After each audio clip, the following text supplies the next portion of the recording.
જય માતાજી મિત્રો, આજે મેં જે 9 વાગ્યાનો ટાઈમ મૂક્યો હતો કે હું લાઈવ કરવાની છું, ઈ લાઈવ રોકવા માટે મને મારા ગુરુનો આદેશ આવ્યો કે ભાઈ લાઈવ નથી થવાનું. એટલે ગુરુનો આદેશ ઈ મારા કહેવાય ને શિરોમણી છે, અને એવા સારા સારા સાધુ સંતોનો આવ્યો કે ભાઈ સનાતન ધર્મને છાંટા ઉડે એવો આપણે લાઈવ નથી કરવાનું બેટા, લાઈવ ના કરતી. એટલે બધાનું માન સન્માન રાખીને હું હજુ વાત જ કરતી હતી.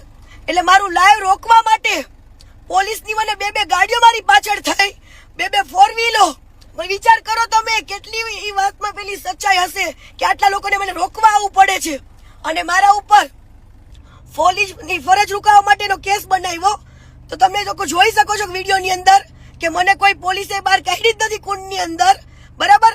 આજે વગર વાકે તમે કોઈનું બાવડું પકડો તો ભાઈ કોઈ વ્યક્તિ એવું તો કે હું કઈ ગુનેગાર છું તો તમે મારા હાથ પકડો છો.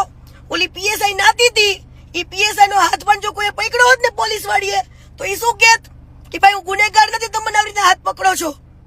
તો ત્યાં કુંડની અંદર પીએસઆઈ જેવા અનેક લોકો પાણીની અંદર નાહ્યા છે. તો કીર્તિ પટેલ ઉપર એક જ ફરિયાદ કેમ ભાઈ મારું આ લાઈવ રોકવા માટે આટલું પોલીસ કેમ મારી પાછળ પડી છે, મારો પીછો કરે છે હાલની અત્યારે હાલમાં પણ, બરાબર. જય હિન્દ, જય સનાતન.